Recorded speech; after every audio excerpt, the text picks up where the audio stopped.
Seorang petani hidup miskin bersama keluarganya. Dikala perut melilit dan leher tercekik, merantau menjadi satu-satunya pilihan yang terlintas di pikiran mereka. Tanpa mereka sadari ibu kota adalah sebuah rimba yang tak semua orang bisa melaluinya. Inilah kisah Darto, seorang petani yang mempertaruhkan hidup keluarganya pada kehidupan ibu kota yang kejam. Darto awalnya bekerja di sebuah pabrik sebagai buruh. Namun karena pabrik tersebut bangkrut, dia pun diberhentikan dari pekerjaannya. Darto yang menjadi pengangguran, memutuskan untuk pulang ke kampung halamannya. Di sana ia menggarap sawah milik orang lain bersama istri dan anaknya yang masih kecil. Kalimat, uang bukan segalanya, hanyalah omong kosong dari mereka yang tak pernah merasakan kemiskinan. Bagi Darto, anak dan istrinya tak akan bisa hidup hanya dengan sebuah kata-kata mutiara. Kerja keras adalah satu-satunya jalan bagi orang-orang kurang mampu sepertinya untuk bertahan hidup. Kesulitan pun kian menjadi ketika harga padi terus turun, karena dimanipulasi oleh para cukong dan pengepul. Mengakibatkan Darto hanya mendapat sedikit uang dari hasil panennya, yang bahkan tak cukup untuk membeli benih lagi untuk musim tanam selanjutnya. Di rumahnya yang sangat sederhana, Darto hidup bersama istrinya yang bernama Ani dan anaknya yang bernama Mawar. Tak ingin terus-terusan menderita, Darto memutuskan membawa keluarga kecilnya itu untuk merantau ke ibu kota. Berharap keadaan mereka akan berubah menjadi lebih baik. Malam berlalu, dan mentari terbit memberikan sebuah harapan bagi mereka yang sedang berjuang. Keluarga kecil ini pun akhirnya pergi merantau ke Jakarta dengan menebeng sebuah mobil pick-up pengangkut sayuran. Tapi sialnya tak berapa lama mobil itu mogok. Membuat mereka harus menunggu dalam keadaan perut kosong. Mawar terlihat sangat kesakitan. Mungkin ia kelaparan, mengingat dirinya masih dalam masa pertumbuhan. Darto pun memberinya ubi rebus untuk mengganjal perut. Namun ternyata Mawar bukan sakit karena kelaparan, melainkan sakit gigi. Darto pun berjanji akan membawanya ke dokter setelah sampai di Jakarta nanti. Sesampainya di Jakarta, mereka yang tidak punya tempat tujuan, hanya bisa berjalan menyusuri setiap gang yang mereka temui. Hingga hari mulai gelap. Darto mengajak anak dan istrinya beristirahat di sebuah penginapan kecil di pinggir kota.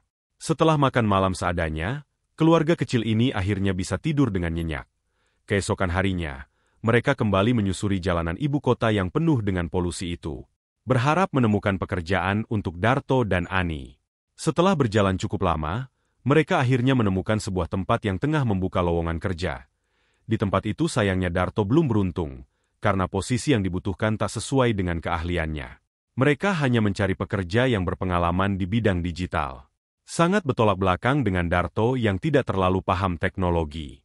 Tapi untungnya ia sempat berkenalan dengan seorang pria bernama Doni, yang merupakan kandidat pelamar juga. Setelah mendengar cerita singkat Darto, Doni pun merasa kasihan. Dia lalu memberi informasi tentang kontrakan yang mungkin bisa keluarga kecil itu tempati. Darto pun antusias dan segera menuju kontrakan yang dimaksud setelah selesai dengan urusannya. Namun sesampainya di lokasi, ia dikejutkan dengan pemandangan yang ada. Kemiskinan di mana-mana dan berbanding terbalik dengan yang ada di bayangannya. Tak lama setelah itu, ibu pemilik kontrakan muncul dan menjelaskan harga dan fasilitas yang disediakan. Untuk sewa bulanan terendah, dia mematok harga Rp50.000. Itu pun untuk kamar dengan fasilitas kamar mandi luar. Begitu mendengar rincian harga sewa, Darto dan Ani hanya bisa saling menatap. Karena uang mereka miliki tinggal Rp500.000. Ani pun mencoba membujuk ibu pemilik kontrakan untuk memberikan diskon pada mereka. Ia pun menceritakan kondisi dan alasan mereka merantau ke Jakarta. Mendengar hal tersebut, membuat ibu pemilik kontrakan merasa iba. Apalagi saat melihat mereka membawa anaknya yang masih kecil. Akhirnya setelah sedikit pertimbangan, ibu pemilik kontrakan pun memberikan diskon setengah harga untuk mereka. Dengan begitu mereka tidak harus tidur di jalanan. Darto dan Ani pun sangat berterima kasih pada ibu kontrakan. Dan keduanya berjanji akan membalas kebaikan tersebut suatu hari nanti. Malam harinya, keluarga kecil itu jalan-jalan untuk menikmati keindahan kota Jakarta. Walaupun mereka tak bisa membeli jajan, tapi melihat kendaraan lalu lalang dan gedung-gedung tinggi menjulang, sudah cukup membuat mereka bahagia. Seperti langit dengan jutaan bintang. Kata Mawar dengan antusias ketika melihat lampu gedung-gedung bertingkat dan kendaraan yang tengah terjebak macet. Hari berganti. Darto pergi ke pasar untuk mencari kerja sebagai kuli panggul. Namun nihil. Semua lapak sudah memiliki kulinya masing-masing. Sudah tidak ada celah baginya untuk menawarkan diri. Tapi ternyata rezekinya di tempat lain. Saat sedang duduk-duduk di teras warung makan, ia tak sengaja bertemu dengan mandor proyek bangunan yang sedang mencari kuli. Tanpa berpikir panjang, Darto pun ikut bergabung dengannya. Di sisi lain Ani yang berada di rumah, tiba-tiba dilabrak oleh seorang pria yang ternyata pemilik asli kontrakan. Dan dari sini pula terkuak bahwa ibu-ibu yang kemarin mereka temui adalah penipu yang mengaku-ngaku sebagai pemilik kontrakan. Tanpa bersedia mendengar penjelasan apapun, pria itu mengusir Ani dan Mawar dari kontrakannya. Darto yang belum mendengar kabar tersebut, tengah sibuk bekerja. Ia bekerja dengan sungguh-sungguh di sebuah proyek pembangunan ruko. Namun setelah selesai bekerja, ia tak mendapatkan bayaran uang, dan hanya diberi 3 buah donat saja. Darto kesal. Namun ia tetap berusaha menerima itu dengan lapang dada. Bersama keringat yang membasahi seluruh tubuhnya, Darto pun pulang dengan membawa ketiga donat itu. Namun alangkah terkejutnya dia ketika melihat anak istrinya sedang luntang-lantung di pinggir jalan. Darto pun segera menghampiri mereka. Hatinya semakin sedih ketika mendengar cerita dari istrinya. Semalaman mereka hanya berjalan tanpa arah tujuan. Kemudian Mawar mengeluh giginya kumat lagi, dan menagih janji ayahnya untuk pergi ke dokter gigi. Namun karena tak punya uang, Darto hanya bisa mengucap janji lagi yang ia sendiri tak tahu kapan akan bisa menepatinya. Esok harinya mereka terus berjalan hingga ke pemukiman kumuh di pinggir sungai. Tak lama seorang wanita menghampiri mereka dan mengatakan kalau ada gubuk kosong di sebelah rumahnya yang bisa mereka pakai. Ternyata rumah itu biasa dipakai oleh orang untuk mabuk-mabukan dan sebagainya. Dengan kondisi yang tidak punya uang sama sekali, mereka pun tak punya pilihan lain selain menerima saran wanita tersebut. Darto pun memegang pundak anaknya dan berkata, "Rumah ini pasti akan menjadi lebih bagus kalau kita sama-sama merawatnya. Nanti saat ayah sudah punya uang banyak, kita pasti akan pindah ke rumah yang lebih besar." Ayah Yanye. Ani pun ikut mengangguk sembari tersenyum dan berkata, "Ayo cepat kita bersihkan rumah barunya, agar nanti malam bisa tidur nyenyak." Keesokan paginya Darto kembali mencari pekerjaan, karena lokasi rumah barunya lumayan jauh dari pasar proyek yang kemarin. Tak lama, ia menemukan sebuah lowongan di sebuah tiang listrik tepi jalan. Lalu didatanginyalah alamat yang tertera pada brosur tersebut. Di lokasi, ia diwawancarai oleh seorang petugas yang menawarinya untuk bekerja menjadi supir. Darto sangat berminat, apalagi dia juga bisa mengendarai mobil dan sebagainya. Tapi sayangnya dia belum memiliki SIM. Awalnya si petugas memberikan kesempatan agar Darto membuat SIM dahulu, namun dirinya dengan jujur mengatakan kalau dirinya tidak memiliki uang untuk itu. Ia pun menceritakan bagaimana perjuangannya selama ini hingga memutuskan untuk merantau ke ibu kota. Mendengar cerita tersebut, atasan si petugas yang mana adalah seorang kapten TNI, merasa iba dan kagum dengan kejujuran yang dimiliki Darto. Akhirnya Darto pun mendapatkan tawaran lebih bagus, yakni menjadi supir pribadi Pak Kapten. Pekerjaannya adalah mengantar jemput Pak Kapten kemanapun beliau pergi, entah itu untuk urusan pekerjaan atau pribadi. Pekerjaan ini memiliki waktu yang tidak menentu, namun bayaran yang didapatkan pun sepadan dengan waktu yang diberikan. Tanpa berpikir lama, Darto pun setuju dengan tawaran tersebut. Lalu ia diminta datang jam 8 esok hari untuk menghadap Pak Kapten. Sementara di rumah, Ani mendapat saran dari tetangga bahwa jika ia ingin mendapatkan uang dengan cepat, Ani bisa ikut ke tempatnya bekerja dan bertemu bosnya yang bernama Burhan. Ani tergiur dan setuju dengan ajakan tersebut. Ia pun bertemu dengan Burhan yang mana adalah pemilik sebuah bar di pinggir kota. Di sana kemudian Mei diminta membuka pakaiannya. Hal ini untuk melihat apakah tubuhnya bisa menarik para pelanggan atau tidak. Tugasnya adalah membuat pelanggan membeli minuman sebanyak mungkin dengan cara apapun.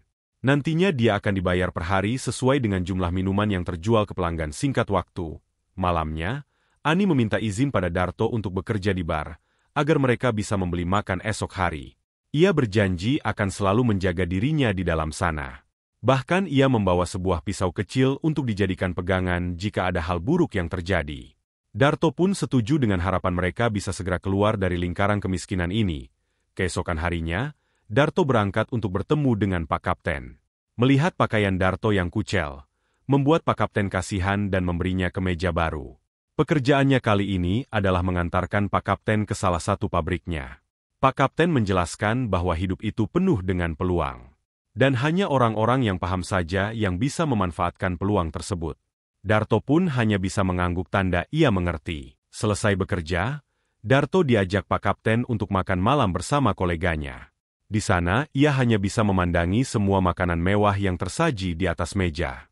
Ketika ditanya mengapa dia hanya memandangi makanannya, Darto menjawab, "Sepertinya saya tidak sanggup memakan hidangan ini. Saya teringat istri dan anak di rumah." Pak Kapten tertawa mendengar pernyataan tersebut. Ia pun segera meminta pelayan untuk membungkuskan menu yang sama untuk keluarga Darto di rumah. Hal ini membuat Darto menangis. Ia sangat berterima kasih atas kebaikan Pak Kapten pada dirinya. Entah harus bagaimana membalas kebaikannya kelak. Pak Kapten pun tersenyum sembari menepuk pundak Darto dengan hangat.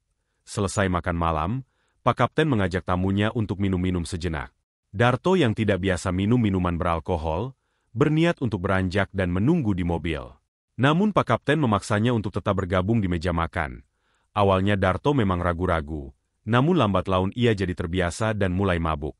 Di tengah-tengah mabuknya, ia menangis karena teringat istrinya yang sedang bekerja sebagai pelayan dengan pakaian minim demi sesuap nasi. Andai saja dirinya bisa menghasilkan lebih banyak uang, pasti istrinya tak harus ikut bekerja banting tulang 1 tahun berlalu. Kini Darto sudah makin mahir dengan pekerjaannya.